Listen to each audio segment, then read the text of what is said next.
Shalom amigos, una semana más, una parashá más y le damos las gracias al Boreolán porque cada semana hay una energía encerrada en la parashá de la semana y esa energía la necesitamos para mejorar nuestras vidas. Sean todos bienvenidos también a nuestros nuevos suscriptores. Un saludo cordial para todos ustedes y que disfruten de las enseñanzas de Derech Torah. Recuerda, cada día ha sido hecho especialmente para ti. Aprovechalo. Comenzamos. Parashat Behar. Shemitah, el año sabático. El mandamiento del año sabático guarda una relación particular con el monte Sinaí.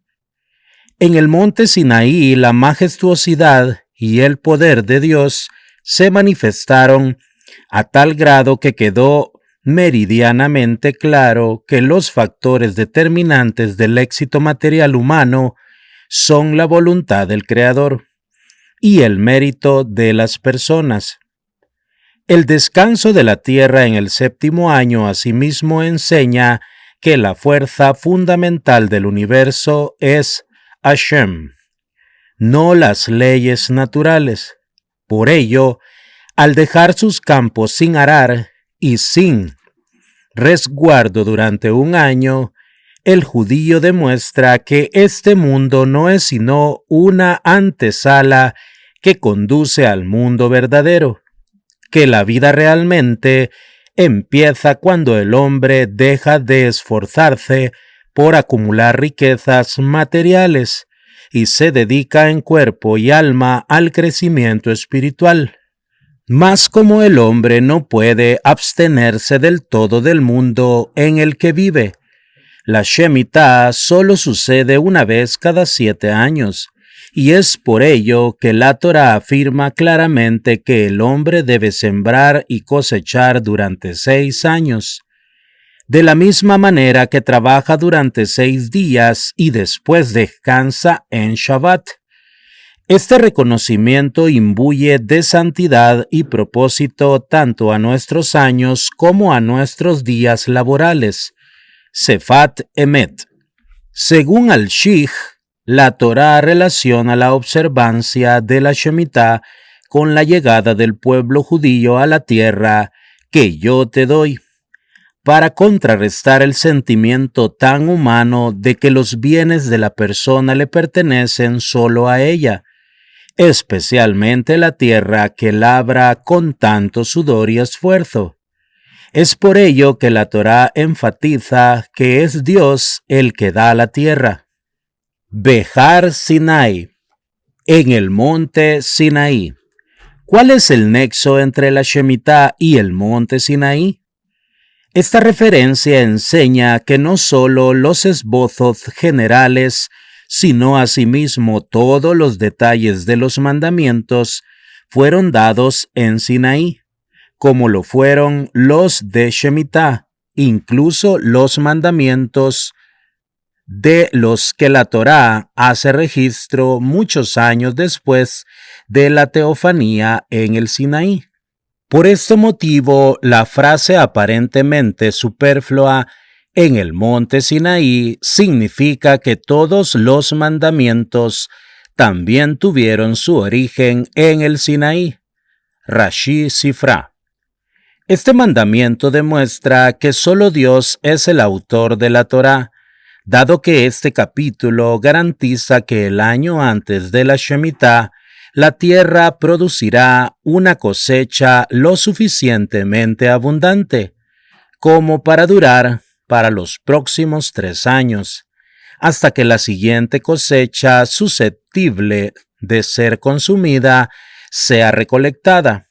Si dicho mandamiento hubiese sido fruto de la mente humana, la persona responsable tendría que haber sido extremadamente temeraria para atreverse a hacer tal predicción.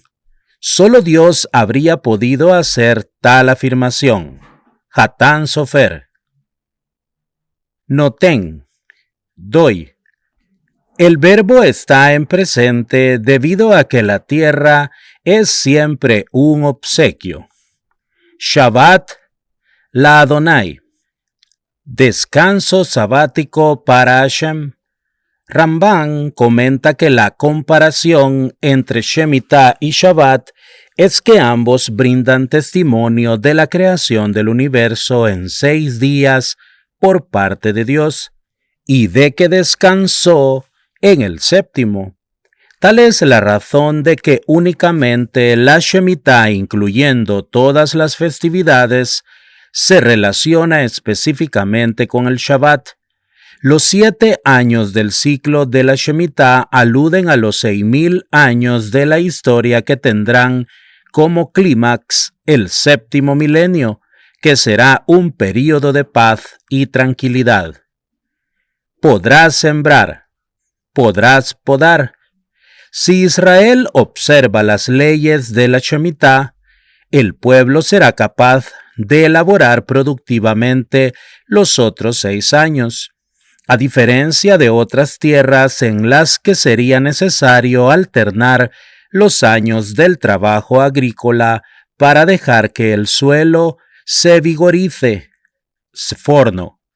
De lo contrario, no habrá bendición e incluso será necesario que dejen descansar la tierra 4 de cada 7 años. Ramban a partir de la Mejiltá.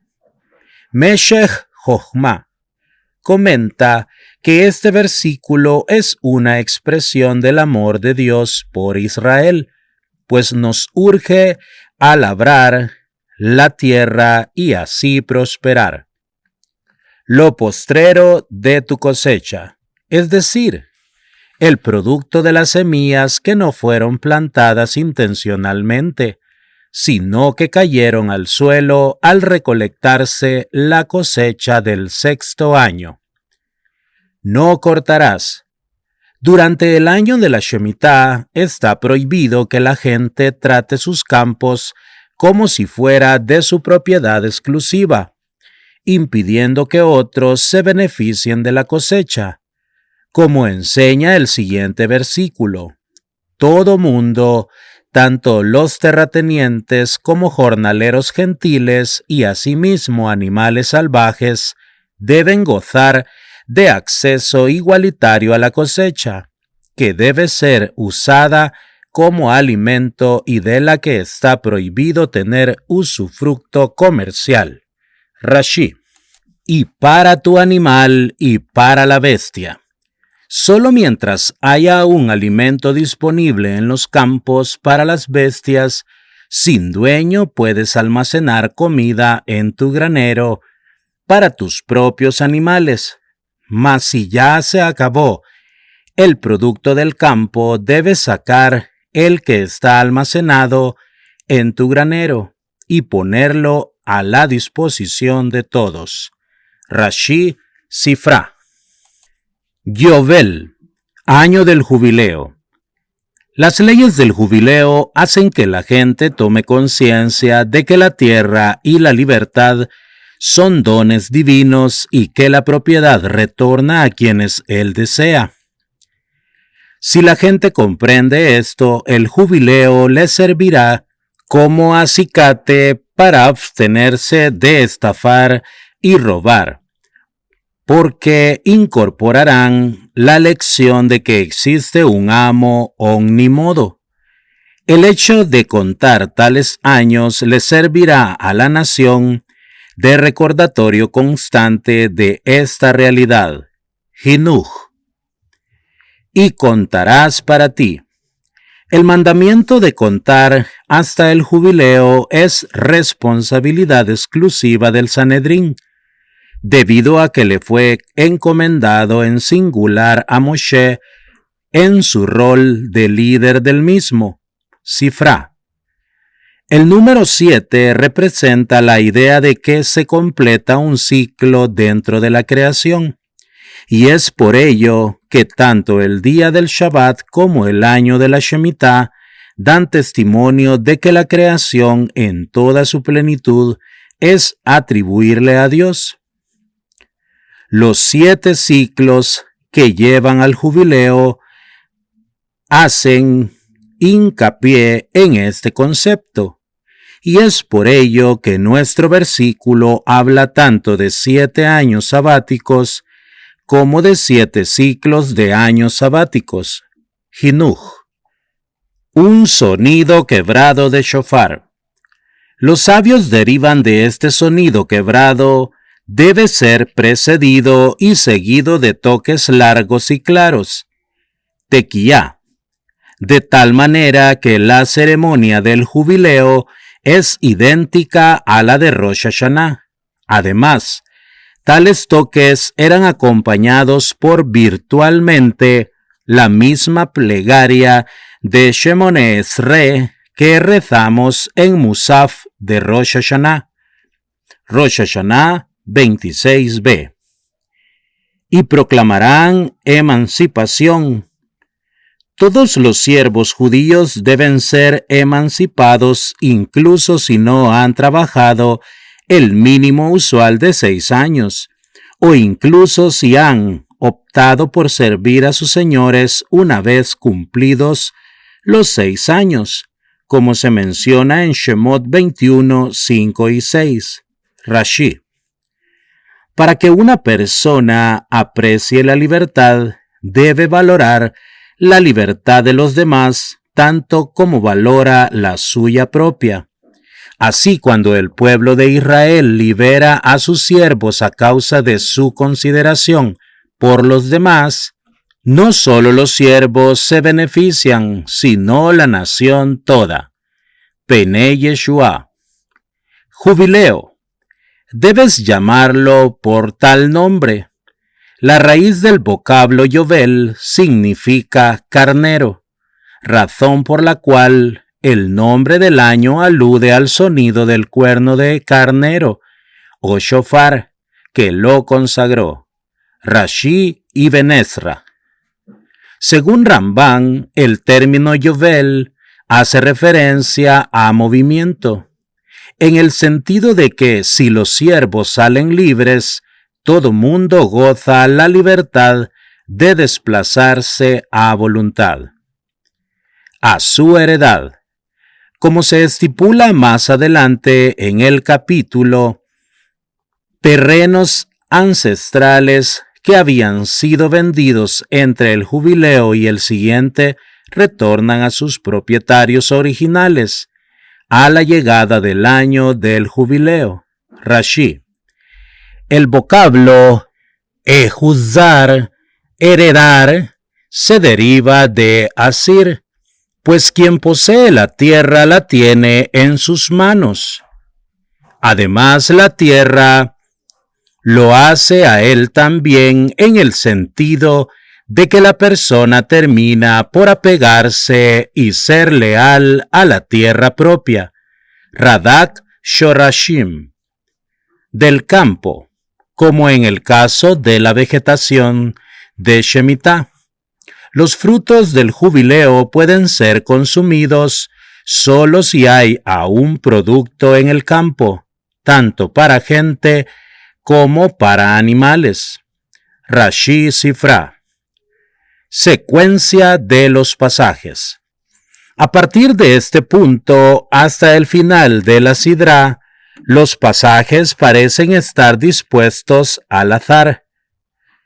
Sin embargo, Rashi, en el versículo 26.1, explica su secuencia lógica en el sentido de que la progresión de estos mandamientos de la Torá implica que si la persona deja que la avaricia le impida cumplir con las prohibiciones de la Shemitah y el jubileo, a la larga perderá su dinero y se verá forzada a vender sus bienes muebles.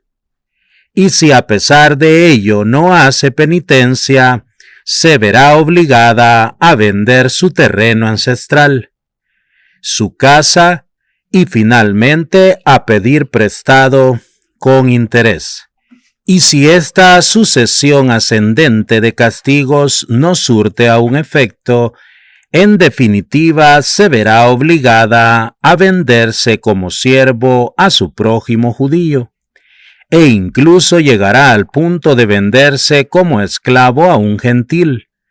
Al final, lo que es peor, venderá su alma, haciéndose sirviente de algún culto idólatra.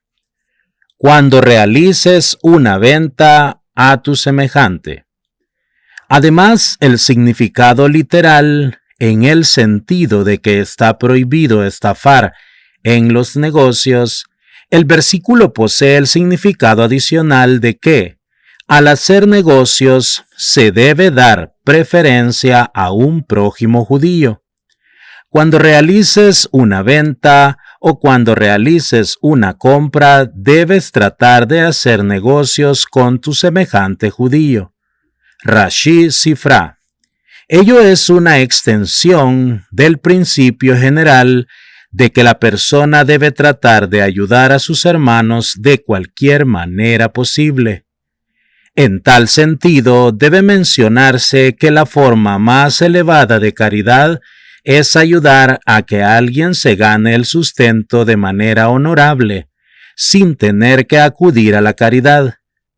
De manera tal que el mejor medio de ayudar a un judío menesteroso es hacer negocios con él. No afligirá. Esta frase se refiere a la conducta en los negocios. No actúen injustamente el uno con el otro, según el número de los años, puesto que los campos retornan a sus propietarios originales en el año del jubileo. Quien compra un campo, en esencia, ha adquirido el número de cosechas que producirá el mismo hasta el jubileo. En consecuencia, si el vendedor define un precio basado en el valor de la tierra, como si el comprador fuese a quedarse con ella permanentemente, estaría violando la prohibición del versículo previo en el sentido de no estafar. Rashi Sifra. No afligirá el hombre a su semejante. En el versículo 14, la misma expresión se refiere a la conducta en los negocios, mas aquí la frase hace referencia a no herir a la gente con palabras en las relaciones interpersonales. Está prohibido recordarle a la gente sus pecados pasados o avergonzarla sobre aspectos de su pasado o de su genealogía, así como también dar un consejo que se sabe que es malo, para que a nadie se le ocurra pensar que puede hacer ello con impunidad, suponiendo que nadie se enterara de que las intenciones fueron incorrectas. El versículo concluye diciendo: temerás a tu Dios, porque Dios conoce verdaderamente lo que hay en el corazón del hombre. Rashi, Baba Metzia 58b. Los sabios enseñan que es peor herir a alguien en lo personal que financieramente, debido a que retornar dinero es posible, mas la vergüenza tiende a permanecer aún luego de las debidas disculpas.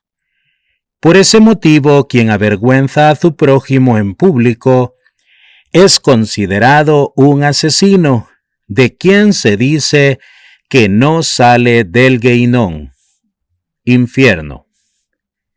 Mis decretos, mis leyes.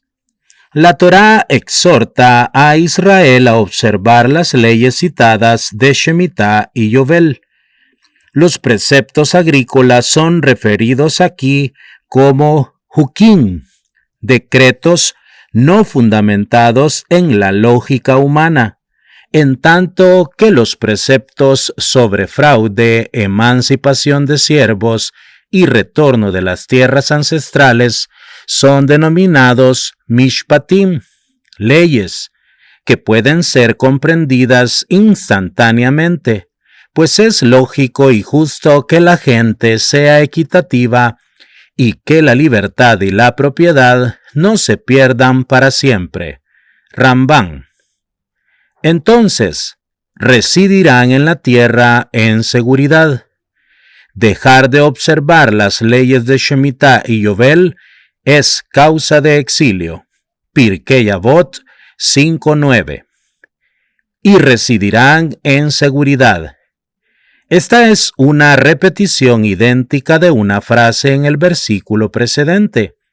Allí se aseguró a Israel que a cambio de la observancia de la Shemitah no serían exiliados. Aquí, Dios brinda la seguridad de que quienes dejen su tierra sin cultivar no sufrirán de hambruna. Rashi. Viéndose forzados a viajar al extranjero a comprar alimentos. Rambam Seforno.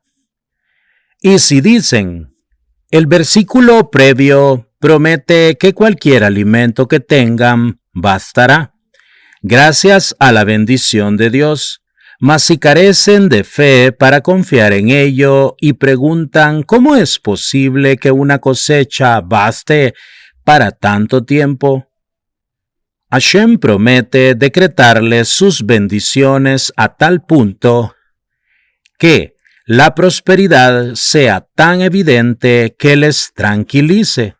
Seforno.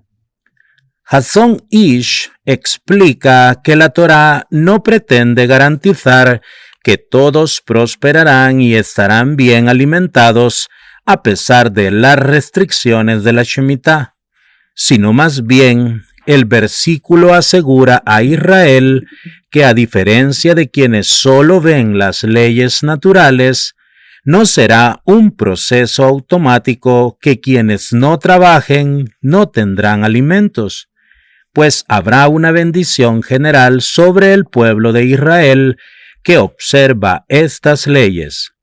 Mas, como suele ser el caso, habrá individuos cuyos pecados pueden hacerlos indignos de la bendición. Asimismo, alguna gente puede sufrir debido a las acciones de sus vecinos. Hazon Ish Shevi'it 18:4. Por los 3 años. La cosecha del 6º año bastará para abarcar ciertos períodos de 3 años calendáricos, el 6º año desde Nisán hasta el final de este, todo el 7º año y por lo menos hasta Nisán del 8º año, cuando la nueva cosecha de invierno habrá crecido del todo. Rashi. Rescate de la tierra. Como hicimos notar anteriormente, un campo ancestral solo puede ser vendido por el número de cosechas que dará hasta el año del jubileo. Cuando retorna a su dueño original, el pasaje siguiente impone a los parientes de un vendedor empobrecido la responsabilidad de rescatar ese terreno incluso antes de ello y retornarlo a su dueño original, siempre y cuando la familia pueda ofrecer suficiente dinero para pagar un precio justo por el campo. El comprador está obligado a vendérselo.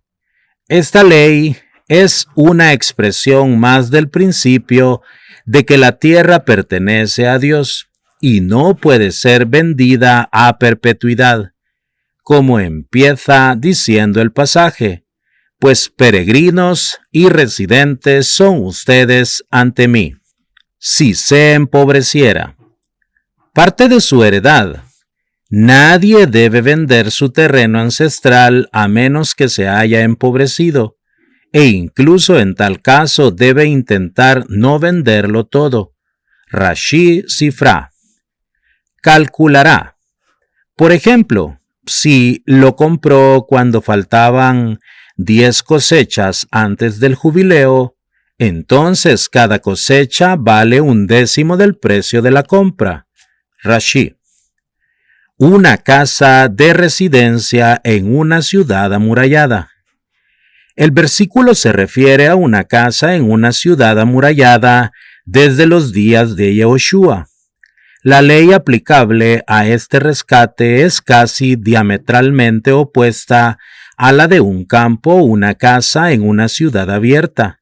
mientras que un campo no puede ser rescatado durante los primeros 2 años, mas sí puede serlo en cualquier momento posterior. En tanto que una casa en una ciudad abierta puede ser rescatada inmediatamente. Una casa en una ciudad amurallada solo puede ser rescatada hasta el primer aniversario de la venta.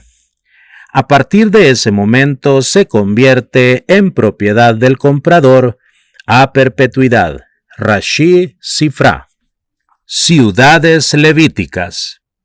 Los levitas no recibieron provincias, a diferencia de las demás tribus, sino se les concedieron 48 poblados dispersos en el país, cada uno de los cuales estaba rodeado por una extensión de terreno abierto de 2000 codos de ancho. Bamidbar 35, 1 al 8. Las leyes siguientes aplican a ventas tanto de casas como de campos abiertos en las ciudades levíticas, ya sea que las propiedades en cuestión perteneciesen a levitas o hubieran sido legadas a un israelita por un ancestro levita. Rambam Ilhot Shemitah, Beyobel 13.8.9. Derecho de rescate perpetuo.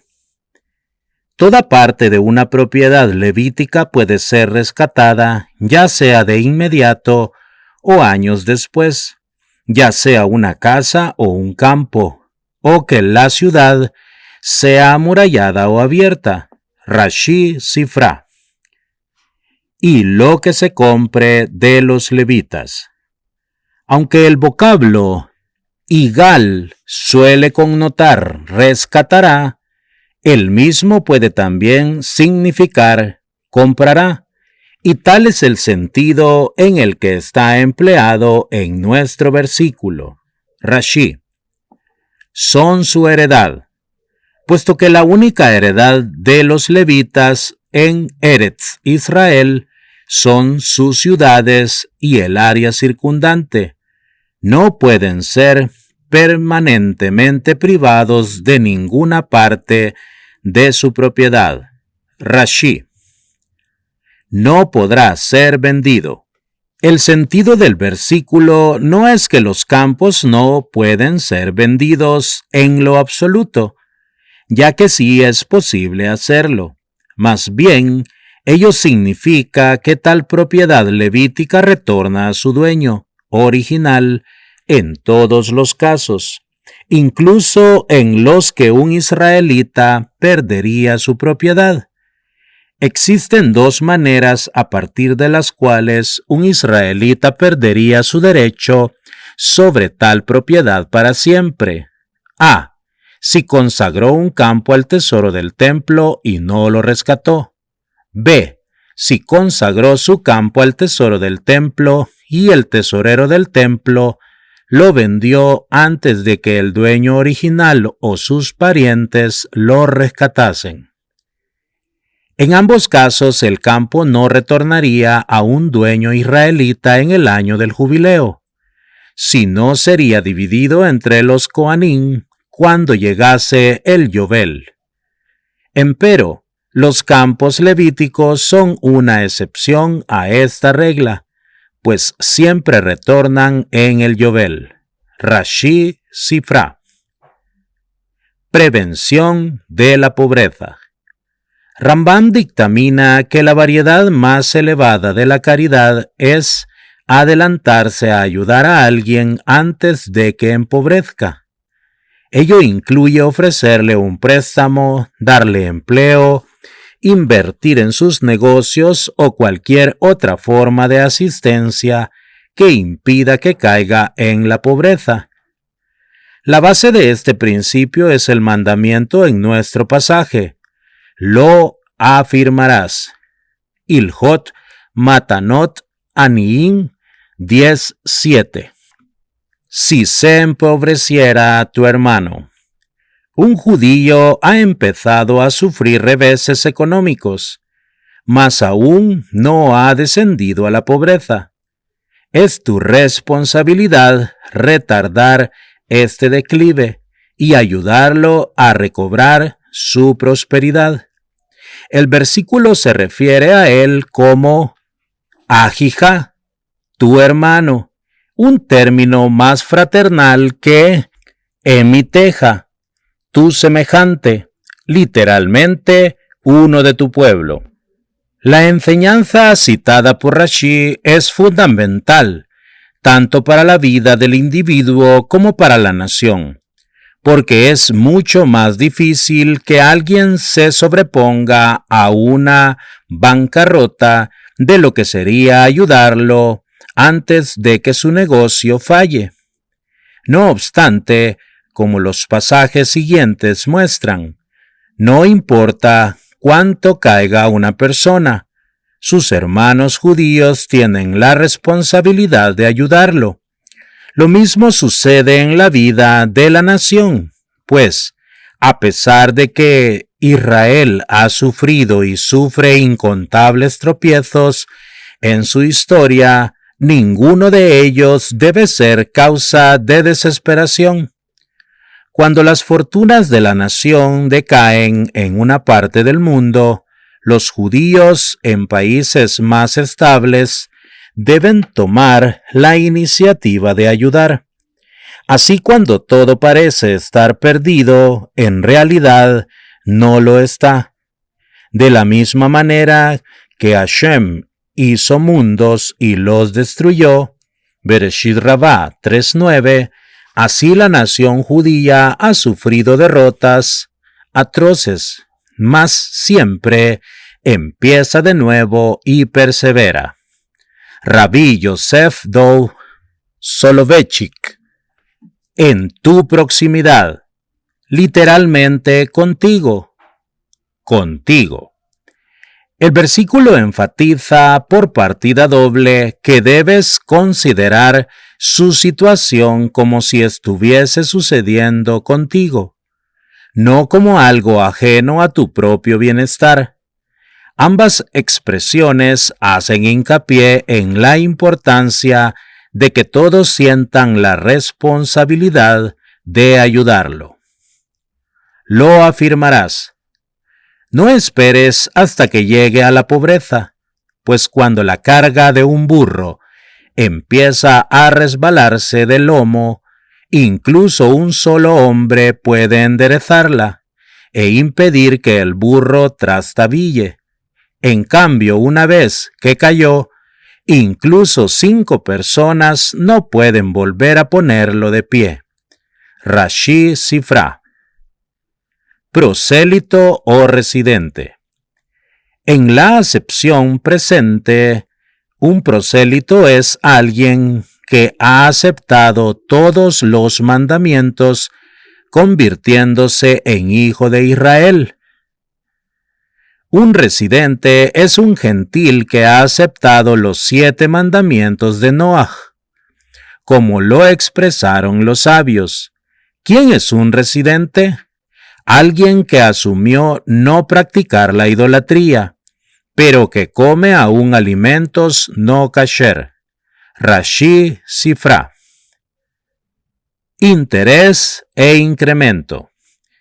Estos dos términos son sinónimos. Esto significa que en efecto la prohibición contra cobrar y pagar interés está mencionada 2 veces, de manera tal que quienes sobrecargan interés o lo pagan transgreden 2 mandamientos. Rashi Sifra.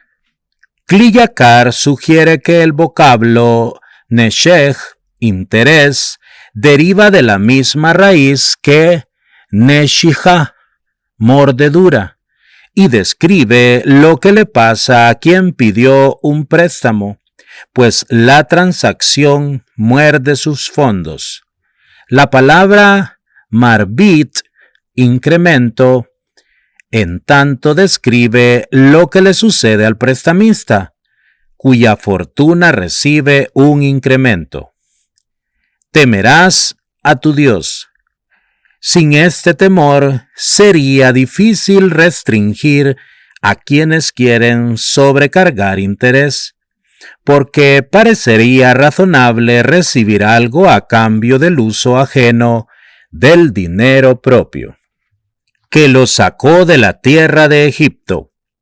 De la misma manera que en Egipto Dios diferenció entre los primogénitos y quienes no lo eran, así sabrá si alguien ha sobrecargado interés indebidamente, sin importar cómo haya tratado de blanquear la transacción.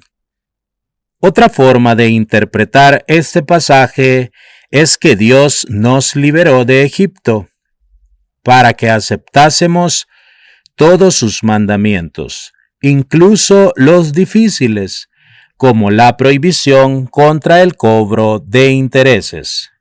Rashi Sifra. El siervo judío de un judío.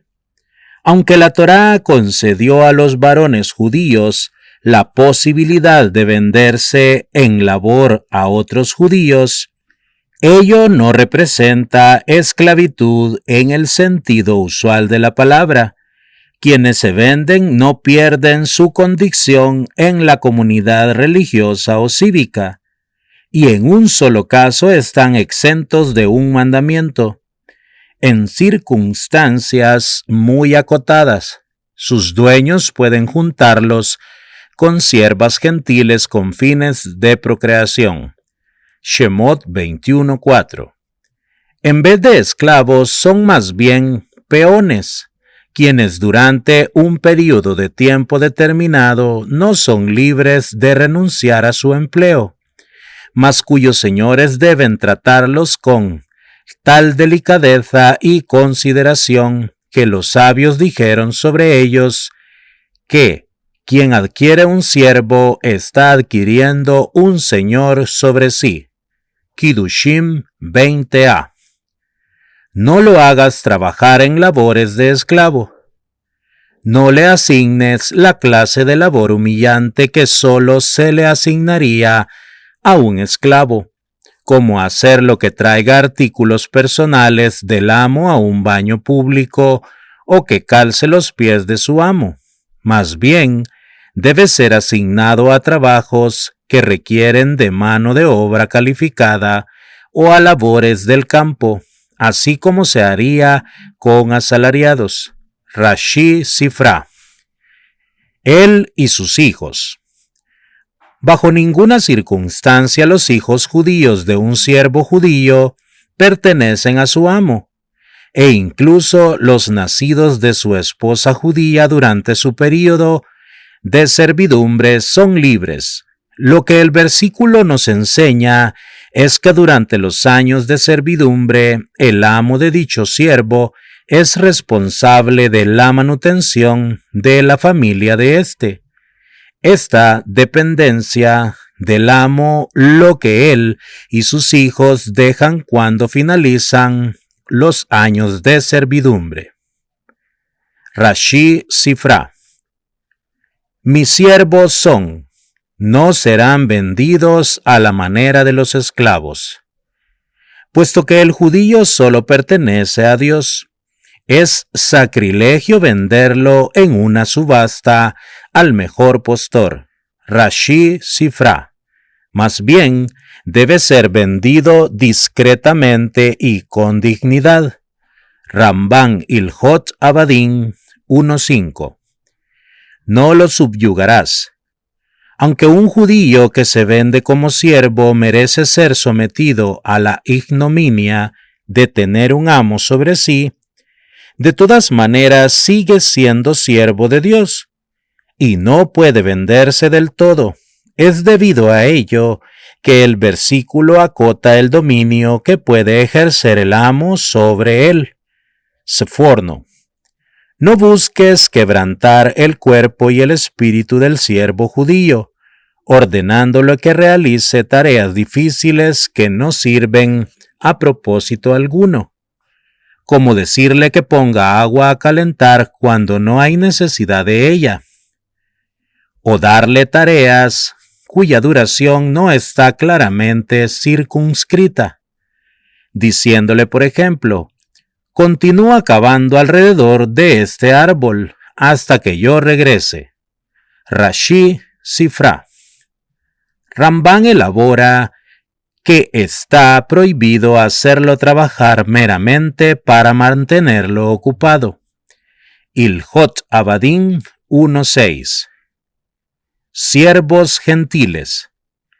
Habiendo dicho que los derechos de un señor sobre sus siervos judíos están severamente limitados, la Torá afirma que si es posible adquirir esclavos de las naciones circunvecinas, tales esclavos efectivamente se convierten en propiedad de sus dueños. Judíos que pertenecen a dueños gentiles. La peor degradación es que un judío sea vendido como esclavo de un residente gentil de Eretz Israel. En tal lamentable caso, la Torá impone a sus parientes la responsabilidad de redimirlo, mas deben hacerlo sin privar a su dueño de los legítimos derechos de propiedad que le asisten. A un residente que habita contigo. Este es un gentil que ha asumido observar las 7 leyes de Noaj, y a quien por ello se le permite residir en Eretz Israel. A un ídolo de una familia de residentes. El judío se vendió para ser un sirviente de baja categoría de un templo, como por ejemplo leñador o aguatero. Rashi Kiddushin 20a. Después de haber sido vendido. El hecho de que un judío se vendiese a un gentil fue del todo reprochable, y sus hermanos pueden sentir que ha perdido el derecho de que se apiaden de él. Mas la Torá discrepa de ello. Incluso después de haber sido vendido, se nos ordena que lo redimamos. Seforno. Redención tendrá, tal y como el pasaje lo indica más adelante. Un judío que pertenece a un gentil está obligado a trabajar hasta el año del jubileo, cuando sale libre en virtud de la ley de la Torá. Mas sus hermanos no deben permitirle permanecer en servidumbre todo ese tiempo. Es su deber redimirlo tan pronto como sea posible, no sea que se asimile entre los gentiles. No obstante, la Torá no condonaría que autoridades judías liberen a tal judío por la fuerza, y le deben pagar a su dueño una compensación justa. Rashi Sifra. Y calculará con su comprador. A partir de este requerimiento de que se le pague un precio justo al dueño, los sabios demuestran que está prohibido robar de un gentil. Baba Kama 113b. La Tosefta enseña que es peor robar a un gentil que de un judío, porque si un judío cae víctima de un correligionario, no condenará a todos los judíos, ni perderá su fe en Dios. Dirá que el individuo que lo estafó es deshonesto, mas no que refleja a la Torá o a quien la entregó. En cambio, si un judío estafa a un gentil, la víctima arremeterá contra la Torá y contra Dios. Esa conducta improba desembocará en el pecado cardinal, que es la profanación del nombre de Dios. Por esta razón, Jacob le instruyó a sus hijos devolver el dinero que hallaron en sus sacos cuando retornaban de Egipto. Bereshit 43:12. Pues quería santificar el nombre de Dios al demostrar la integridad de su pueblo. Rabbeinu Bejaye. Ante tus ojos. Los judíos tienen prohibido permanecer de brazos cruzados, impávidos, ante el triste espectáculo de que se someta a otro judío a vejámenes. Ibn Ezra. No hagan para ustedes ídolos. En este versículo y el siguiente, la Torá enumera 3 símbolos fundamentales de nuestra fe, por medio de los cuales la persona puede permanecer espiritualmente entera, evitar la idolatría, observar el Shabbat, que es nuestro testimonio de que Dios creó los cielos y la tierra, y sentir temor reverencial por el templo, lo que se expresa en las 3 festividades anuales de peregrinaje. A través del apego a estos mandamientos, el judío hallará la fuerza de observar todos los demás, preservando así su fe en las más hostiles circunstancias. Rambán. Y mi santuario reverenciarán. Posterior a la destrucción del templo, este mandamiento aplica a las sinagogas y a las academias de estudio, que en el exilio reemplazan al santuario. Seforno. ¿Estás preocupado porque no sabes de dónde vendrá tu sustento? Y habló Hashem a Moshe en el monte Sinaí: durante 6 años sembrarás y recogerás tu cosecha, pero en el 7º año habrá un cese total para la tierra. Vaikra 25, 1-4. Después de que Am Israel tomó posesión de la tierra, debían observar cada 7º año como Shemitah para la tierra. Durante su transcurso no debían sembrarse los campos ni podar los viñedos, así como tampoco levantar la cosecha que hubiere crecido espontáneamente. Preguntaron los Jajamín: ¿por qué menciona que la misbá de Shemitah fue entregada en el monte Sinaí? ¿Acaso no fueron ordenados ahí también los demás preceptos? Rashi ofrece una respuesta. La Torá muestra esta misbá con todos sus complementos para darnos un ejemplo de que así como este precepto fue entregado con todos sus detalles, también los demás fueron ordenados a Moshe en el monte Sinaí, solo que por la complejidad y extensión que esto implica, no se escribieron aquí las demás. Las 612 restantes se recibieron de la misma forma y quedaron grabadas en la memoria del pueblo, mismas que han ido transmitiéndose de generación en generación. Este concepto es la base de toda nuestra Torá. Cada letra, cada precepto fueron ordenados directamente por Hashem en el monte Sinaí, delante de todo el pueblo. ¿Por qué escogió entonces Hashem esta misbá y no otra? Si analizamos en qué consiste el precepto de Shemitah, podremos encontrar la respuesta. Después de que Yehoshua conquistara Eretz Israel, entró en vigor el decreto de cuidar el año de Shemitah. Los granjeros tenían permiso de trabajar sus campos durante 6 años, pero al llegar el 7º, tenían prohibido sembrarlos y podarlos. Todo lo que produjese la tierra en ese año no pertenecía en particular a nadie. Toda la tierra y sus productos quedaban a disposición de quien deseara tomarlos. Imaginemos que somos uno de esos granjeros. ¿Qué pensaríamos al escuchar esta orden? La Torá me exige abandonar la producción de un año entero. Vivimos en un mundo material y tenemos necesidades corporales. Si no sembramos, ¿de dónde vendrá el sustento? ¿En qué nos ocuparemos todo ese año? Hashem conoce el pensamiento de la persona y él mismo responde: la tierra rendirá su fruto y comerán con provecho, y habitarán con seguridad sobre ella. Y si ustedes dicen: ¿qué comeremos en el 7º año? He aquí que no sembraremos ni guardaremos nuestra cosecha. Yo mandaré mi bendición para ustedes en el 6º año, y producirá suficiente para 3 años. Sembrarán en el 8º año, pero comerán de la vieja cosecha hasta el 9º año.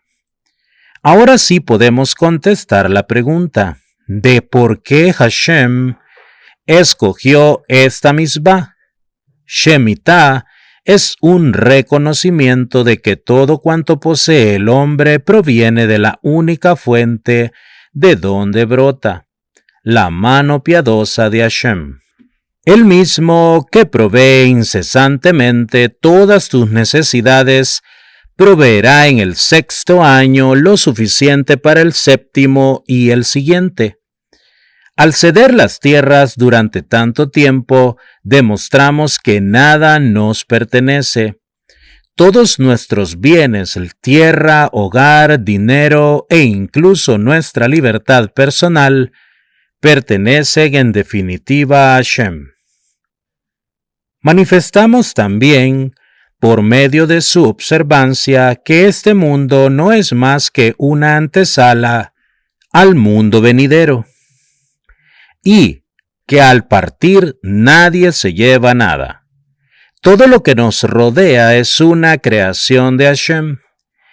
Está en nuestras manos en calidad de préstamo, y se nos otorga la fuerza y el permiso de utilizarlo mientras pasamos por este mundo para hacer el bien y cumplir con sus misbot. La persona no debe enorgullecerse pensando que su fuerza es la que le da el sustento. Todo es un regalo de Hashem, y Él nos da según su voluntad. El que concede vida también proveerá el sustento. ¿Acaso hay algún faltante en la casa del rey? Él tiene muchos emisarios y muchas maneras de hacer llegar lo que quiere. Entonces, si el sustento queda resuelto durante ese período, ¿en qué se ocupará la gente todo ese tiempo? Y la respuesta es la siguiente. La persona invierte gran parte de su tiempo buscando placeres mundanos. Lo más valioso que posee en su vida es el tiempo. No debe malgastarlo, pues de esa materia está formada la vida.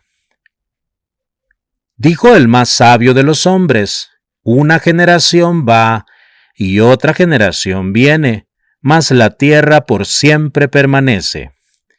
Hashem aprecia los días de los íntegros, y su heredad será para siempre.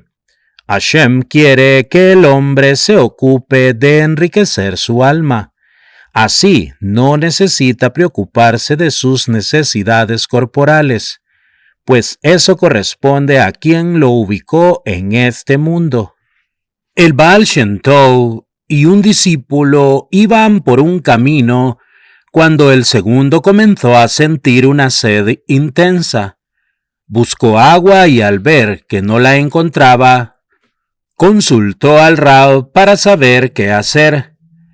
El Baal Shem Tov preguntó, ¿no crees que Hashem ve las necesidades de toda la humanidad y provee todo lo que cada uno necesita? El alumno respondió, yo creo. Entonces dijo el Baal Shem Tov, si tú crees con fe absoluta, entonces tus necesidades serán satisfechas.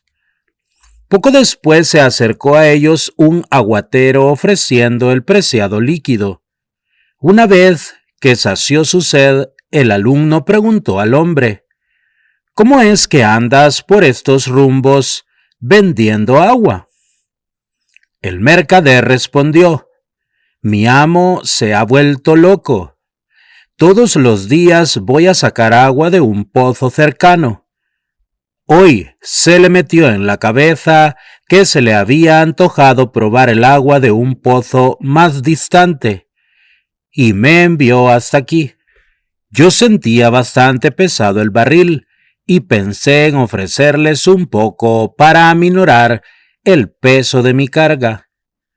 El Baal Shem Tov miró a su discípulo y le dijo: todos los animales ruegan a Hashem para que les provea de agua y calmar su sed. Si solo el hombre se acostumbrara a dirigirse a él cada vez que tiene una necesidad, no carecería de nada. Hashem provee alimento a toda criatura, pues su benevolencia es eterna. Sin embargo, todos debemos hacer, aunque sea el mínimo esfuerzo, para conseguirlo. Él alimenta a todos los pájaros, solo que él no les tira la comida dentro del nido. Rabí Tarfón dijo: no sobre ti está la obligación de terminar el trabajo, pero tampoco estás libre de ella. Tienes dos formas de conseguir lo que está destinado para ti. De una forma natural, gastando tus recursos más valiosos, tiempo y esfuerzo para obtenerlo, o simplemente levantar tus ojos al cielo e implorar para que te lo provean de una forma digna y sencilla, a fin de que seas presto en tus actividades y aceptar lo que sea para regresar a tu real responsabilidad, que es servir a Hashem. Esa mercancía es mejor que cualquier bien monetario. Donde hay fe, hay amor. Donde hay amor, hay paz. Donde hay paz, está Hashem. Y donde está Hashem, no falta nada. Honradez. Cuando ustedes vendan una mercancía a su prójimo o compren de su mano, no se estafen uno al otro. 25:14 Vaikra. El primero y último verbos de este versículo están conjugados en plural. Vendan y estafen, aunque sus complementos están en singular. Una mercancía a tu prójimo y uno al otro. Esto nos enseña que la prohibición de engañar se aplica tanto al que vende como al que compra. Rashi, por su lado, acota en nombre del Midrash que al mencionar el versículo la palabra prójimo, debemos darle preferencia tanto al comprar como al vender, es decir, debemos buscarlo primero antes que los negocios con nuestros semejantes. En las afueras de una ciudad había una banda de ladrones que se ganaba la vida asaltando a los viajeros en los bosques. Con el pasar del tiempo, se unieron a ellos las bandas de las ciudades vecinas. El grupo llegó a ser tan numeroso que ya no lograban reconocer quién era amigo y quién era el enemigo. Así que decidieron que cada uno de los asaltantes portara vestimentas especiales, para así identificarse y evitar confusiones. En cierta ocasión, uno de los grupos atacó al tren principal. El trabajo se realizó limpiamente. El botín había superado por mucho lo que esperaban. Llenos de júbilo, fueron a la posada a celebrar su triunfo.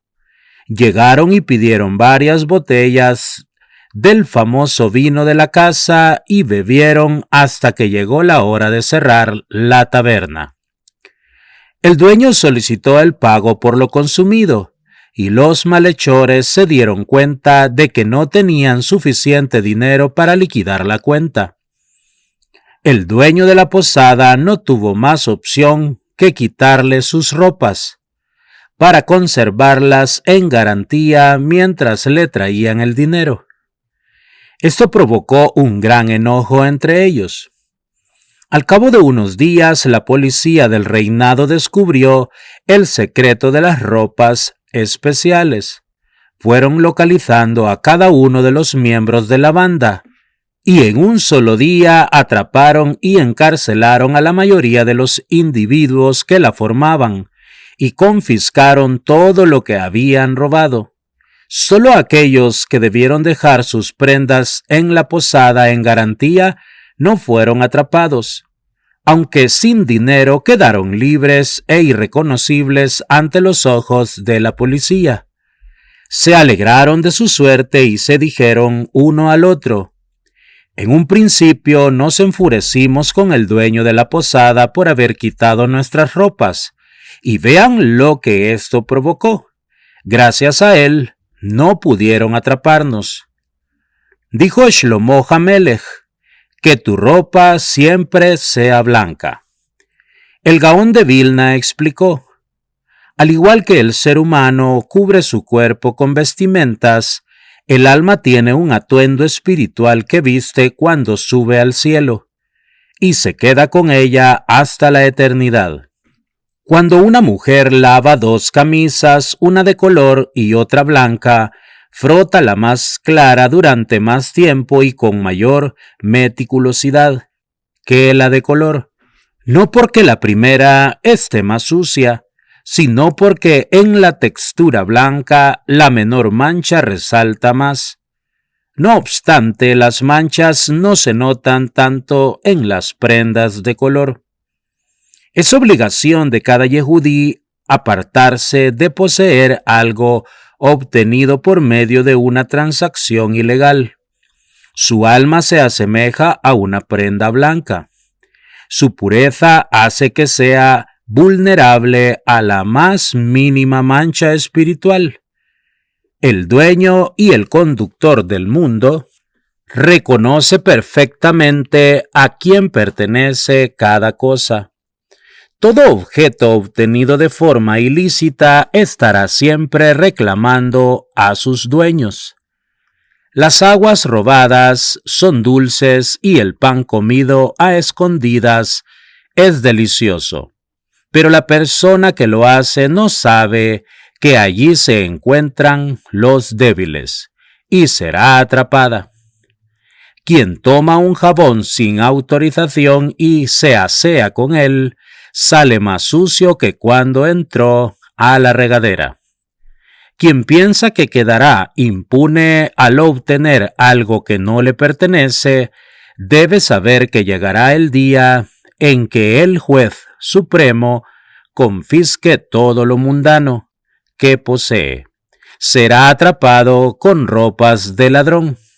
Solamente aquellos que tengan su ropa blanca, es decir, su alma limpia de robo y pecados, podrá pasar libremente al Gan Edén. El hombre debe tener siempre la conciencia de que todas sus necesidades serán proveídas por el Creador, siempre que sean buenas para él. Quien tenga la seguridad de que Hashem controla todo cuanto sucede en el mundo, no tendrá dificultades para creer que Él mismo le proveerá con todas sus necesidades. Cuando la persona disfruta lo que tiene, nunca termina deseando lo que tienen los demás. Debemos buscar la manera de obtener la felicidad con nuestras propias posesiones y habilidades. La persona que experimenta felicidad por lo que hace y sabe que nadie podrá realmente obtener mayor beneficio que él por lo que ha logrado, jamás pensará que carece de nada. No codiciará lo que pertenece a otros, y de esa forma el fin de todas sus posesiones será el de la felicidad. El malvado obtiene ganancias engañosas, pero el que siembra rectitud obtendrá recompensa segura. Trabajar con honestidad. Y si venden una propiedad a un compañero, no se engañen entre hermanos, y no se dañen entre compañeros. Vaikra 25, 15 al 17. Los versículos citados nos exhortan a trabajar con honestidad. Perjudicar al prójimo constituye un delito, pero no se refiere únicamente al daño monetario, sino también mediante la palabra, provocando al otro vergüenza o desprecio. La esposa del Jasón Ish tuvo una vez una discusión con un cliente en su tienda de textiles. Una vez que el Jasón Ish oyó a ambas partes en la disputa, dijo a su esposa que la otra persona tenía razón. Al ver que su esposa se sentía herida en sus sentimientos por su decisión, el Jasón Ish la consoló, diciéndole: ¿qué tiene valor en la vida? ¿Y qué valor tiene para el beneficio de alguien si uno perjudica a otra persona en asuntos de dinero? Una viuda pobre acudió una vez al Rav Chaim Halberstam de Zanz para pedirle sedaká. Ella comentó al rabino que solía emplear el poco dinero que tenía para comprar manzanas y venderlas en el mercado, pero nadie quería comprárselas. El Rab le pidió que llevara las manzanas al mercado y él mismo fue allí para venderlas. Cuando la gente vio al Rab vendiendo manzanas en el mercado, se las compraron todas de inmediato. En muy poco tiempo la viuda tuvo todo el dinero que necesitaba. El Hafetz Haim tenía una tienda de comestibles que era atendida por su esposa. Todos sus clientes estaban sumamente impresionados por su honestidad y por la alta calidad de su mercancía. Cualquier cosa, aunque estuviese un poco manchada, era retirada inmediatamente del comercio. Todas las pesas y medidas eran exactas, y los precios eran fijados de acuerdo con los principios de la halajá. Debido a su integridad, todos los residentes de Radín corrían a comprar en ese almacén. Pero en lugar de estar complacido con el éxito que tenían en su establecimiento, el Hafetz Haim estaba preocupado por el hecho de que la gente tenía preferencia de adquirir sus productos. Esto podía disminuir los ingresos de los otros comerciantes, y por esto decidió cerrar su tienda por las tardes para que la gente comprara en los comercios de sus competidores. La prohibición de robar es muy severa. Todo aquel que posee algo robado, su tefilá no es recibida. Por eso, cuando una persona debía acercar un corbán de ave, Hashem ordenó quitar las entrañas antes de acercarla, lo que no ocurre con otros corbanot. La razón es que el ave se alimenta de lo que va encontrando en el camino, o sea, de cosas que no le pertenecen. Es sabido que los corbanot fueron reemplazados por la tefilá, como está escrito: que nuestros labios sustituyan los toros de sacrificio. Todo aquel que lee el texto de los sacrificios se le considera como si lo hubiese ofrendado y se le perdonan todos sus pecados. Una vez nombraron a un nuevo Hadán, cantor, para la sinagoga donde rezaba Rab Israel Salanter.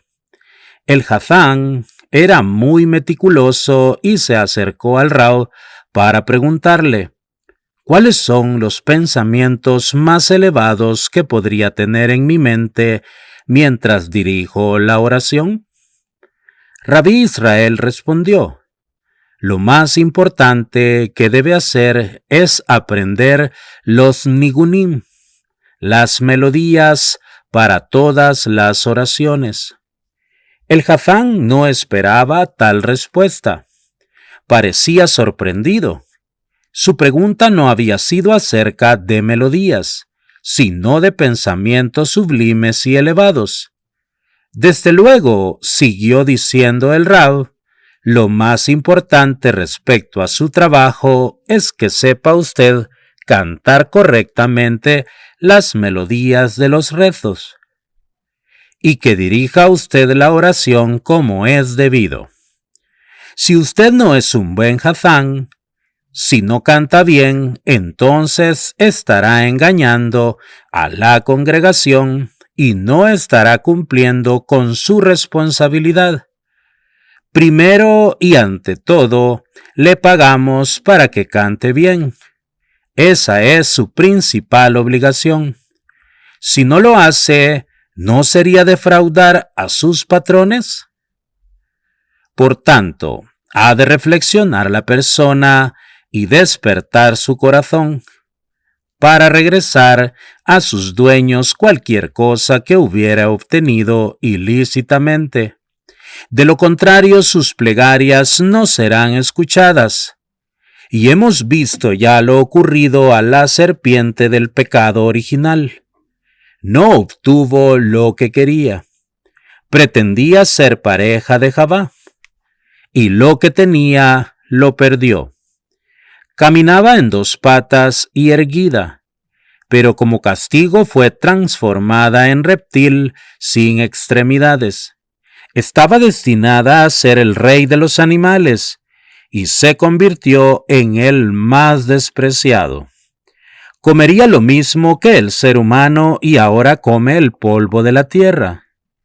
Encontramos también el exterminio que se decretó en la generación del diluvio, en la cual el robo fue el motivo principal. Dos hombres decidieron formar un negocio en sociedad. Acordaron ir con el Rav Meir de Pren Mishlan para recibir su bendición. Les preguntó Rav Meir, ¿ya escribieron un convenio de sociedad? Se miraron uno al otro y le respondieron que no.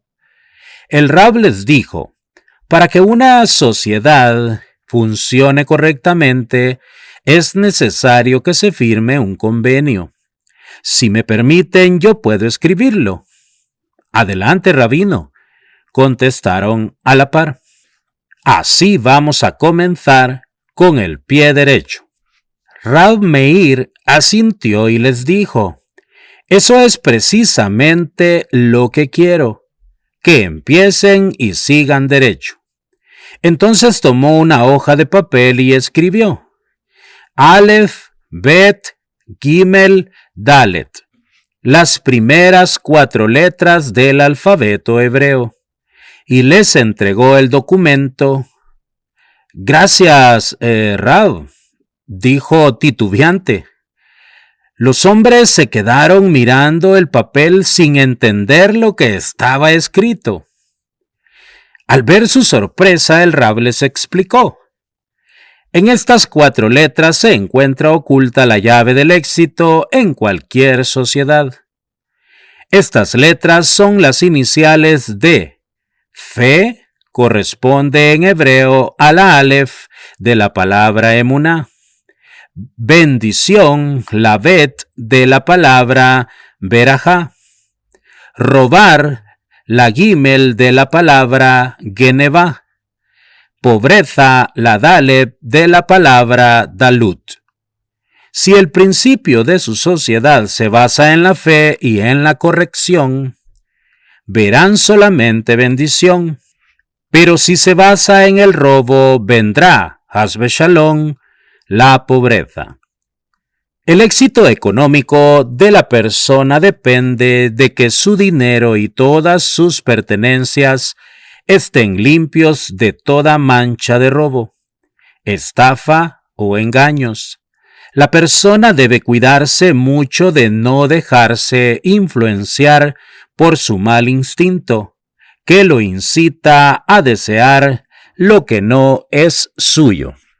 Aunque en ocasiones vemos gente que roba y obtiene todo lo que busca, no es más que una ilusión óptica y por lo tanto irreal. Esa riqueza no le perdurará para siempre. Hashem es quien provee el sustento tanto en cantidad como en calidad. y lo entrega al hombre para que cumpla su misión en el mundo. El Jafetz Haim poseía una vez una vaca y siempre tomaba precauciones extremas, procurando que no causara daño alguno a nadie. Un día, cuando estaba estudiando en la ciudad de Vasilishok, vio a un chofer de carretas que venía de su ciudad natal, Radin.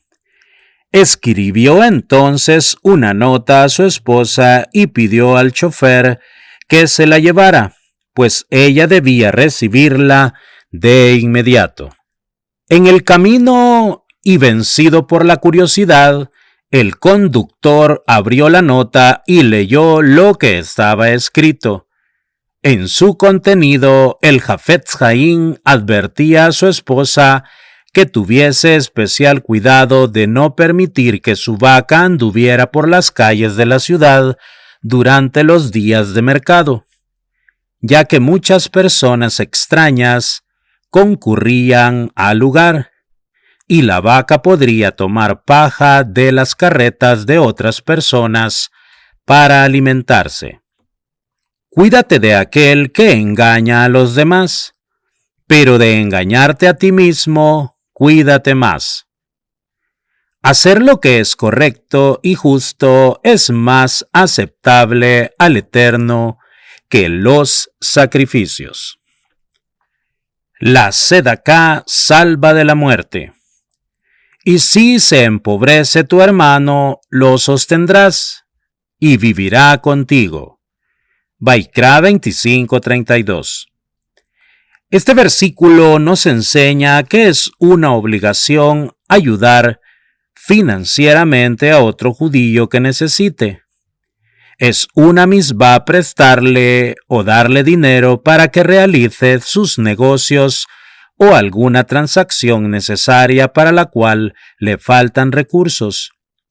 Nuestra Sagrada Torá enfatiza el deber de ayudar económicamente a otro judío antes de que quiebre o se vea obligado a aceptar caridad.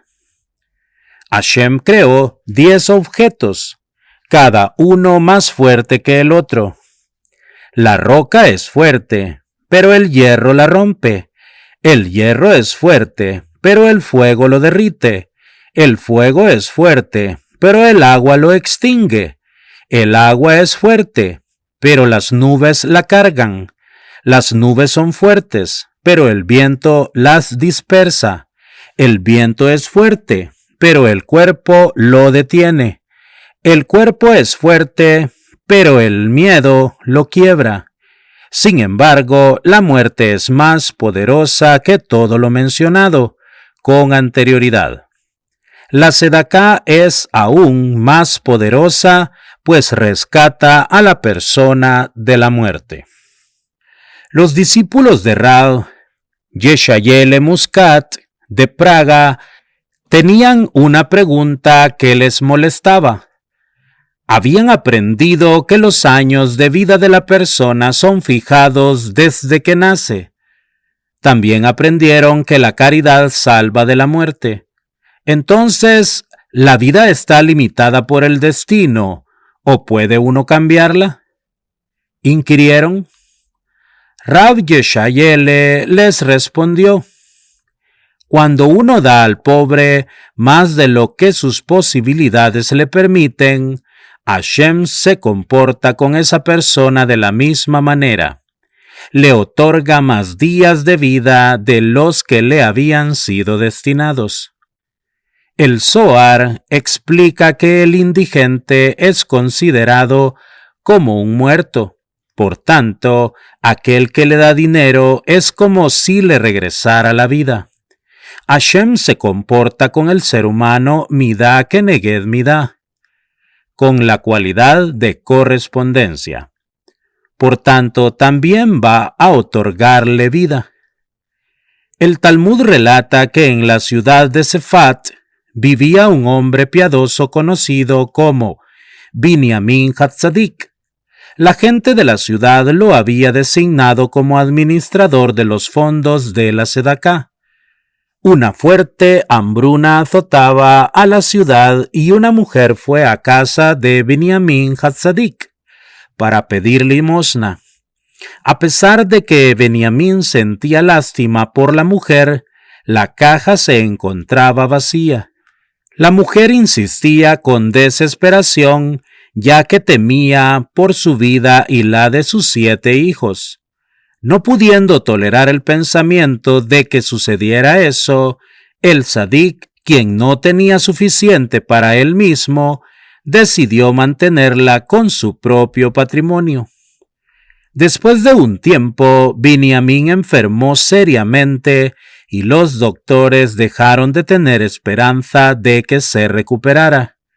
Pero los ángeles intervinieron y rogaron delante del Todopoderoso y exclamaron: Ribono Shel Olam, tú has dicho que aquel que salva una vida judía se considera como si hubiera salvado al mundo entero.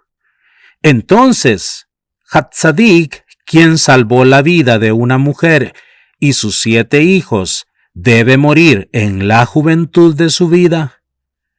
En ese momento se anuló el decreto celestial y le fueron concedidos 22 años más de vida. Feliz de aquel que piensa en el pobre.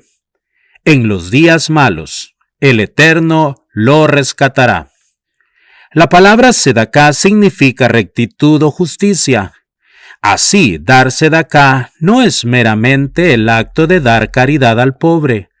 Es la obligación de cada yehudí, en particular, de ayudar a su hermano. El Metzudat David explica lo siguiente: la misbá de sedaká aboga en el cielo a favor del donador.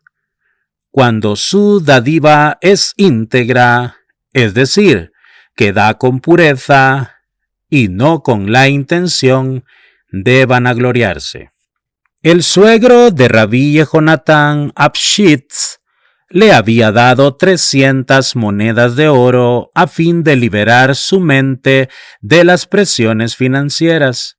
Un día instalaron una casa de Avodat Zará junto a la yeshiva de Rabí Jehonatán. Hacían tanto ruido dentro de esa casa que molestaba a los alumnos del Bet Midrash. Uno de los más afectados era el compañero de estudios del Rab. Estaba tan molesto que decidió entrar a la casa de Avodat Zará y destruir las estatuas que había allí. Los dueños del lugar sabían que los Yehudim intentarían hacer algo como esto. Por consiguiente, se escondían en la noche para apresar a quien lo intentara. Y así fue que atraparon al Yehudí y lo escondieron en un calabozo. Al otro día, toda la Kehilá se enteró de lo ocurrido. Querían liberarlo, pero no podían porque no sabían dónde estaba. Los únicos que conocían su ubicación eran los 2 guardias que lo cuidaban de día y de noche. En una ocasión, uno de los carceleros se acercó a un yehudí y le dijo que los jueces habían dictaminado quemar al prisionero. Ofreció liberarlo a cambio de 300 monedas de oro, ni una menos. La gente escuchó la terrible noticia y comenzó a recolectar el dinero. Cuando el Rab se enteró, fue deprisa a su casa, tomó todo el dinero que tenía, pagó la suma solicitada y su compañero fue liberado. Mientras tanto, los hombres de la congregación habían juntado la mayoría del pago exigido, y cuando se lo llevaron al Rab, éste les dijo que ya no hacía falta. Ellos insistieron, pues querían participar de esta importante misbá, pero el Rab se negó y tuvieron que regresar a cada uno su aportación. El Rab no sabía cómo decir a su esposa que se había gastado todo el dinero que tenían para vivir. Decidió salir unos días de la ciudad pensando que para cuando él regresara ella ya se habría enterado y así podría explicarle lo sucedido. Mientras tanto, cuando los jefes del guardia se percataron de que el prisionero había escapado, lo sentenciaron a morir en lugar del Yehudí. El cuidador se dio cuenta y escapó. Como no podía llevarse todo el dinero que tenía, decidió dejárselo al Rab para que lo cuidara mientras él escapaba. Sabía que el Rab era una persona honesta y que se lo regresaría al volver. Cuando llegó a la casa del Rab, la esposa le dijo que se encontraba fuera de la ciudad. El guardia le relató lo sucedido y le entregó un barril lleno de dinero. Antes de irse le dijo que si no volvía podía quedárselo. El guardia huyó, pero sus perseguidores lo alcanzaron y lo ejecutaron. Mientras tanto, el Rab regresaba a su casa sin saber que su esposa ya conocía la historia. Cuando la mujer lo vio entrar, le relató lo sucedido y le mostró las monedas. Cuando el Rab miró el barril, se percató de que era mucho más de lo que había aportado y se puso a llorar. La esposa le preguntó: «No entiendo, ¿por qué lloras?». Él respondió: «Porque nos pagaron la misbá que hice, y eso quiere decir que no la han aceptado. Porque de ser así, el pago lo hubiésemos recibido en el mundo venidero». Entonces decidió ayunar para conocer la respuesta.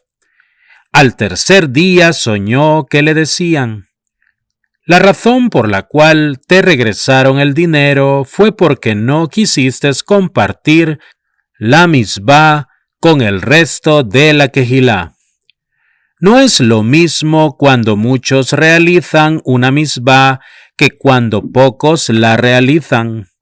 No debemos preocuparnos por tratar públicamente de eclipsar la misbá de otra persona, sino que debemos concentrarnos en los infinitos niveles de mejoramiento en nuestra propia relación con cada misbá, cómo la hacemos y cómo permitimos que ella nos ayude a mejorar nuestra relación con Hashem. Hay quienes ven una moneda y se agachan hasta el suelo para tomarla, pero también hay quienes se alzan a sí mismos hasta el cielo y no se agachan por su compañero ni un centímetro.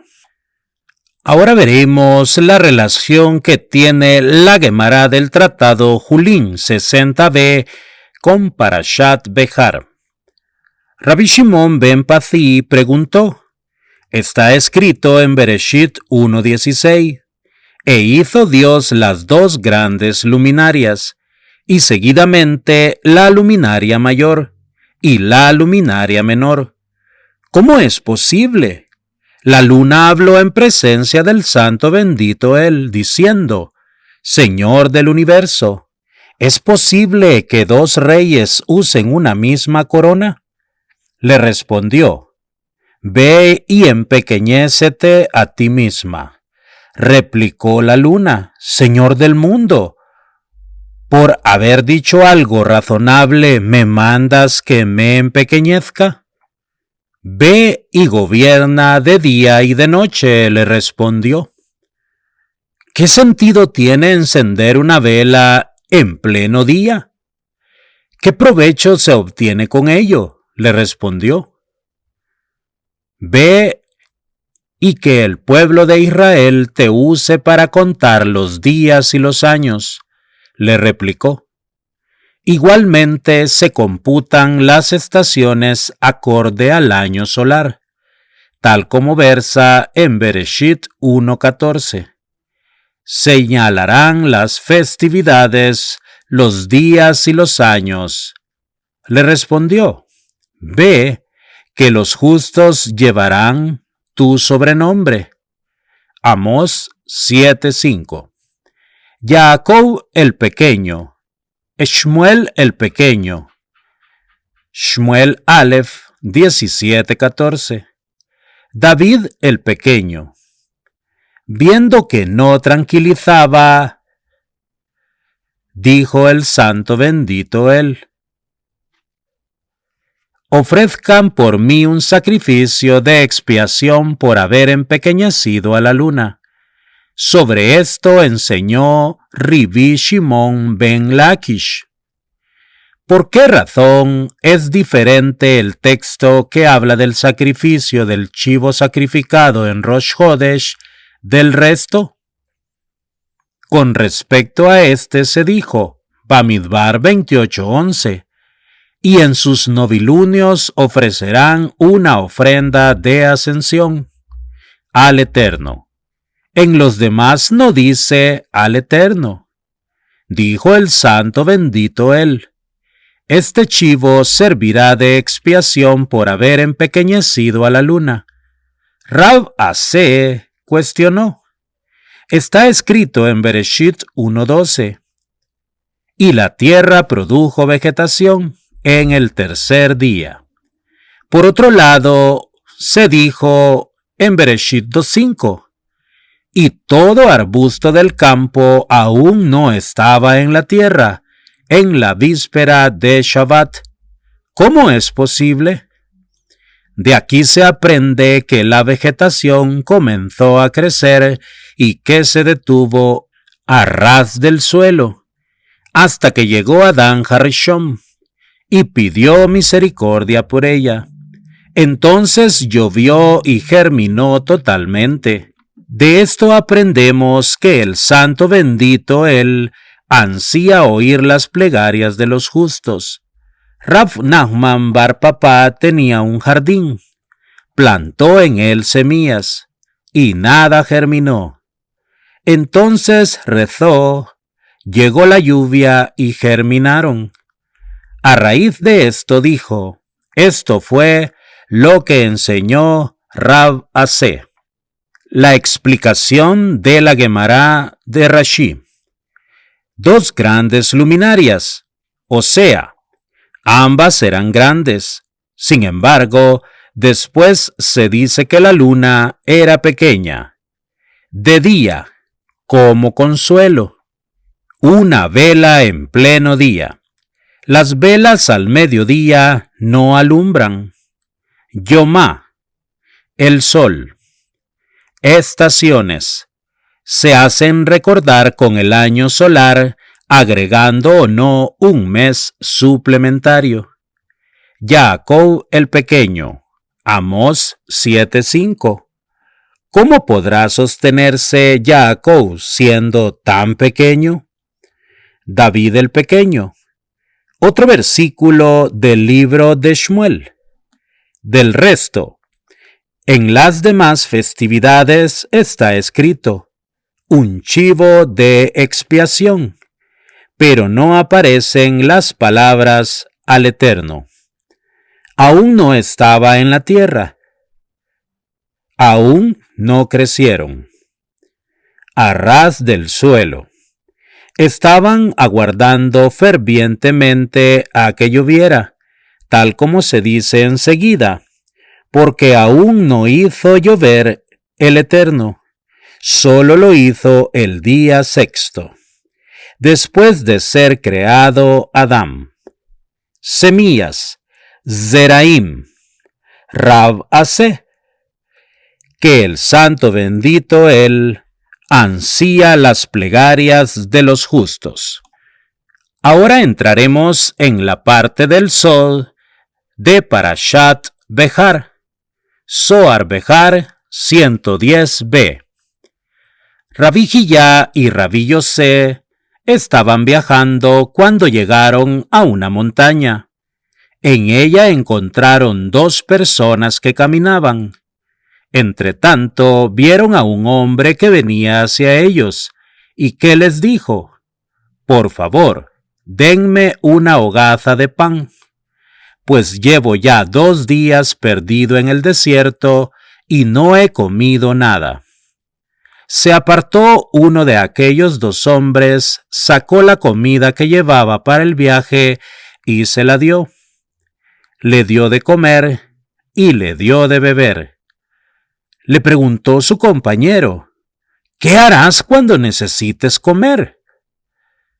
Lo que yo poseo me basta solo para mí. No te podré dar de ello. Le respondió: ¿acaso crees que voy contigo por tu comida? El pobre se sentó junto a él hasta que terminó de comer todo lo que tenía. El pan que sobró también se lo dio al pobre para el camino y se marchó. Dijo Rabí Jillá: parece que el santo bendito él no quería que nosotros lo hiciéramos. Dijo Rabí Yosé: quizás se le haya decretado a esta persona que muera. Y quiso el Todopoderoso que se le presentara dicho hombre para salvarlo. Mientras caminaban, aquella persona se cansó en el camino y su amigo le dijo: ¿no te dije que no le dieras tu pan a ese hombre? Le dijo Rabí Jillá a Rabí Yosé: nosotros tenemos comida, démosle de comer. Le respondió Rabí Yosé: ¿quieres quitarle el mérito que ganó? Vayamos y veamos. Seguro que la sombra de la muerte lo persigue y por esto el santo bendito él le puso por delante conseguir méritos para salvarlo. Entretanto se sentó aquel hombre y se quedó dormido debajo de un árbol. Su compañero se alejó de él y se sentó en otro lugar. Le dijo Rabí Yosé a Rabí Jillá: ahora sentémonos y veamos. Seguro que el Todopoderoso desea hacerle un milagro. Se detuvieron y esperaron.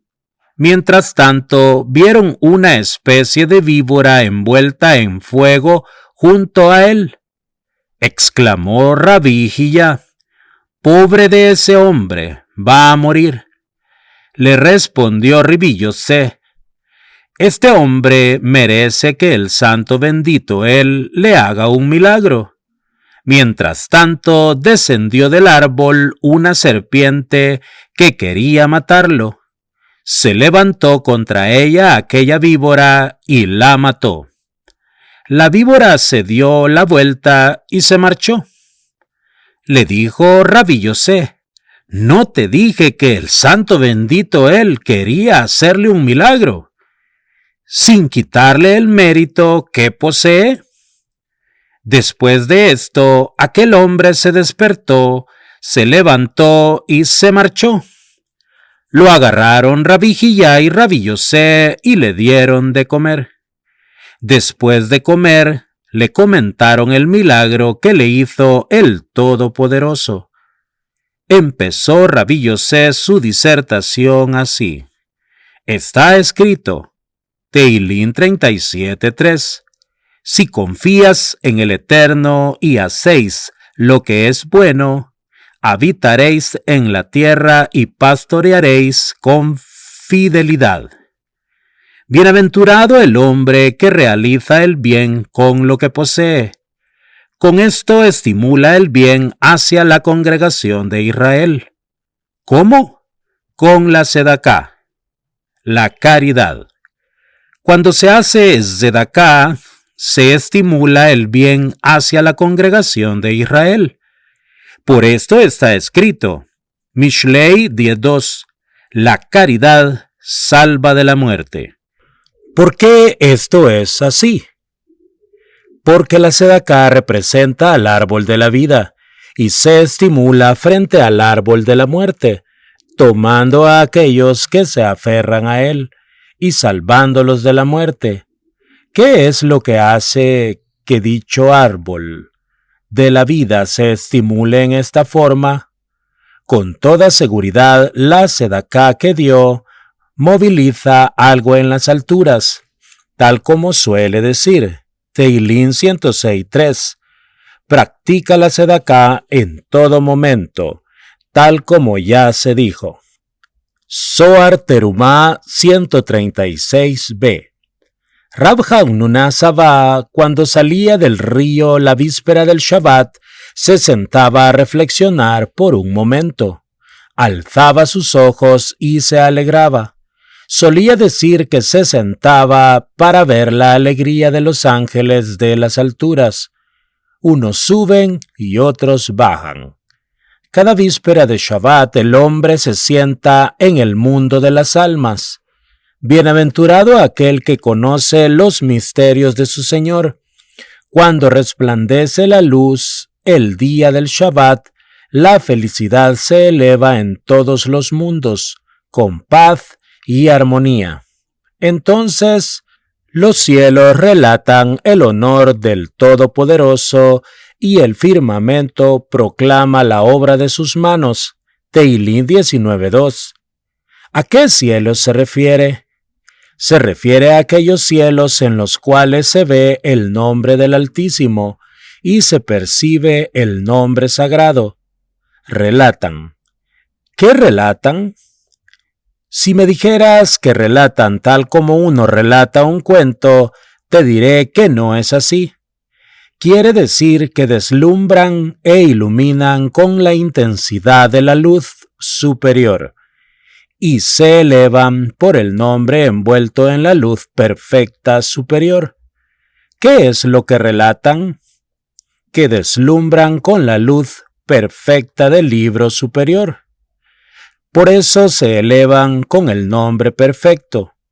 Alumbran con una luz perfecta y brillan con un brillo perfecto.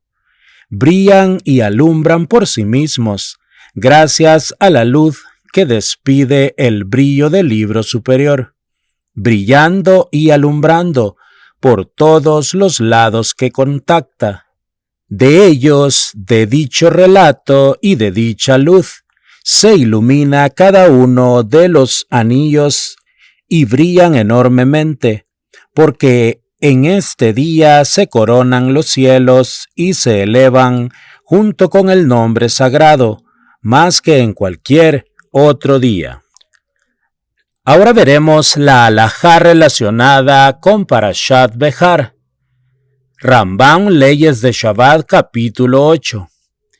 Exprimir las frutas para extraer de ellas el jugo se condena por descomponer. No se condena a menos que haya exprimido una cantidad igual a un higo seco. De acuerdo a la Torá, solo se condena pisar aceituna y uvas. Está permitido exprimir un racimo de uvas sobre algún alimento, pues el líquido que va a parar a un alimento se conceptúa como el mismo alimento, con lo cual estaría descomponiendo un alimento de otro. Sin embargo, si exprime directamente dentro de un recipiente que no contiene ningún alimento, se conceptúa como pisar y se condena por ello.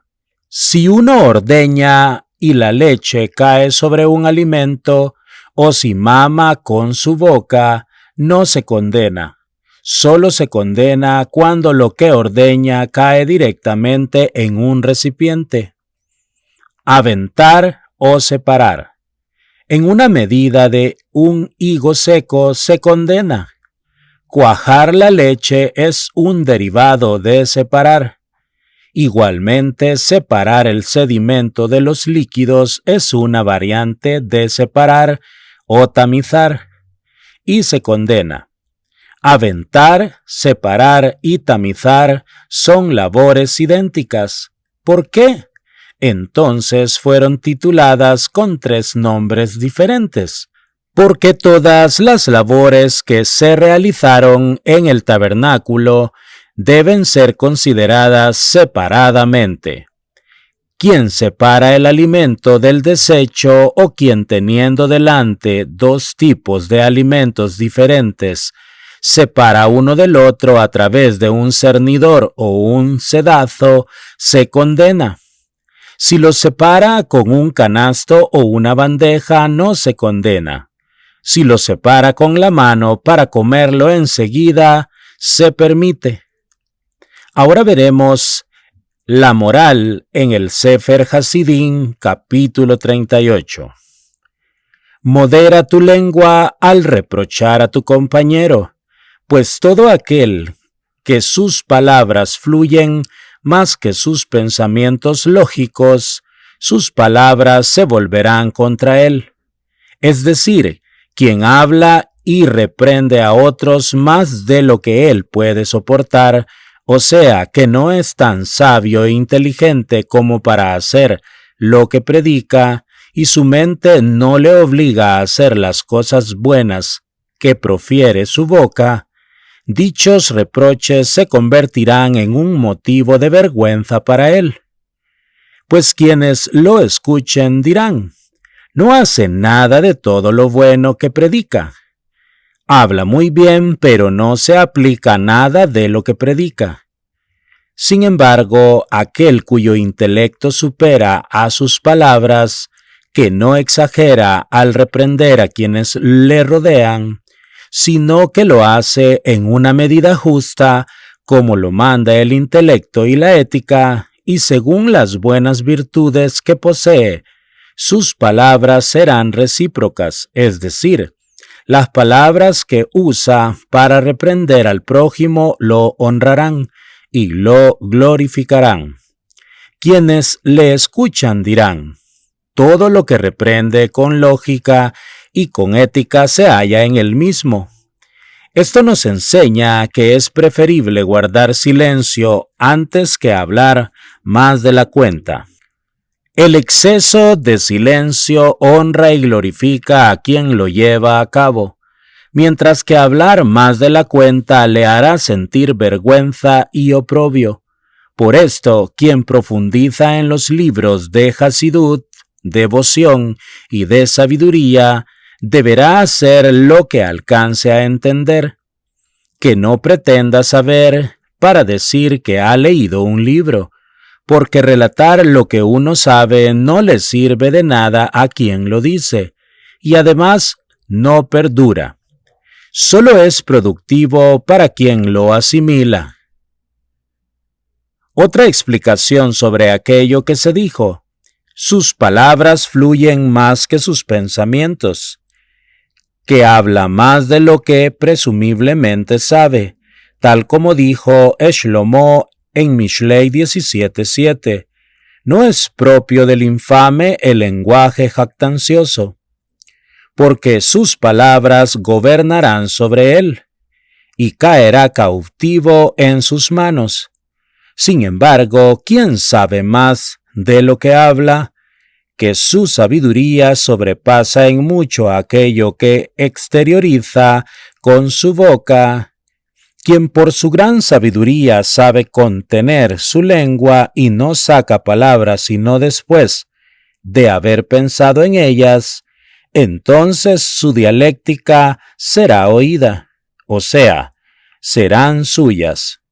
Estarán en su poder, como versa Shir Hashirim 2:16, mi amado es mío y yo soy suya. Haftará, Yirmiyahu 32:6-27. Yirmiyahu dijo, la palabra del Eterno vino a mí para decir, he aquí que Hanamel, hijo de tu tío Shalum, vendrá a ti para decir, compra para ti mi campo que está en Anatot, ya que a ti te corresponde el derecho de rescate. Hanamel, hijo de mi tío Shalum, vino a mí conforme a la palabra del Eterno al patio de la prisión y me dijo, por favor, compra mi campo que está en Anatot, el cual está en el territorio de Benjamín, ya que a ti te corresponde el derecho de herencia y el de rescate. Cómpralo para ti. Supe entonces que era la palabra del Eterno. Así pues, compré el campo de Hanamel, hijo de mi tío, que está en Anatot, y pesé el dinero para él, 7 siclos y 10 monedas de plata. escribí el contrato y lo sellé. Traje testigos y pesé el dinero en la balanza. Tomé el contrato de compra, la parte sellada conforme a la usanza y a la ley, así como la parte revelada. Luego entregué el contrato de compra a Baruch, hijo de Neriyá, hijo de Macseyá, ante los ojos de mi primo Hanamel, así como ante los ojos de los testigos que escribieron en el contrato de compra, ante los ojos de todos los judíos que estaban sentados en el patio de la prisión. Y ante sus ojos encomendé a Baruch, diciendo: Así dijo el Eterno, amo de legiones, Dios de Israel: toma estos contratos, este contrato de compra, la parte sellada y la parte revelada, y ponlos en un recipiente de arcilla a fin de que se preserven muchos días. Pues así dijo el Eterno, amo de legiones, Dios de Israel: todavía serán compradas casas, campos y viñedos en esta tierra. Y recé al Eterno después de que di el contrato de compra a Baruch, hijo de Neriyá, diciendo: ¡Ay, mi Señor Dios! He aquí que tú has hecho los cielos y la tierra con tu gran poder y con tu brazo extendido. Nada está oculto de ti. Tú haces bondad hacia millares de generaciones y retribuyes la iniquidad de los padres en el seno de los hijos después de ellos. Dios grandioso y poderoso, el Eterno, amo de legiones, es su nombre.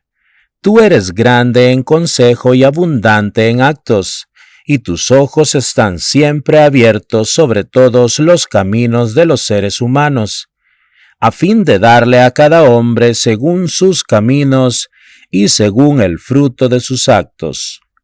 Tú pusiste signos y prodigios en la tierra de Misraim, que son famosos hasta este día, tanto en Israel como en otros seres humanos.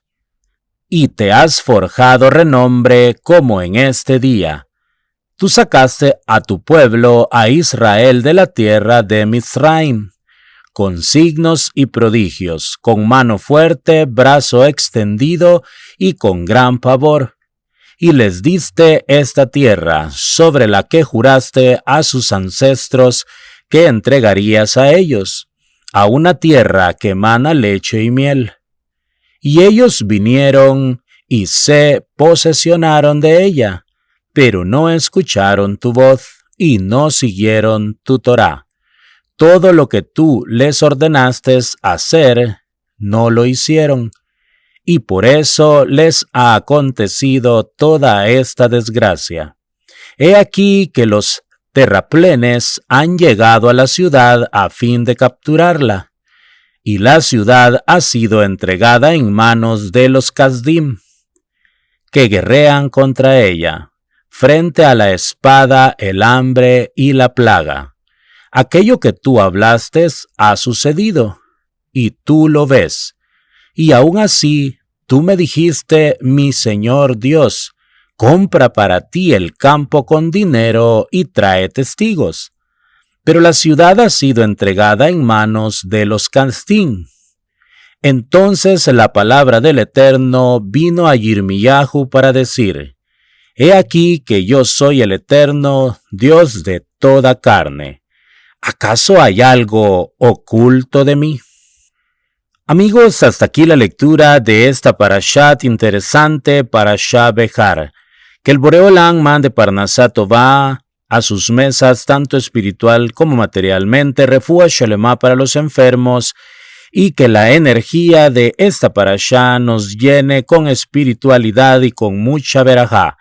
Hasta la próxima con la ayuda del Boré Olam.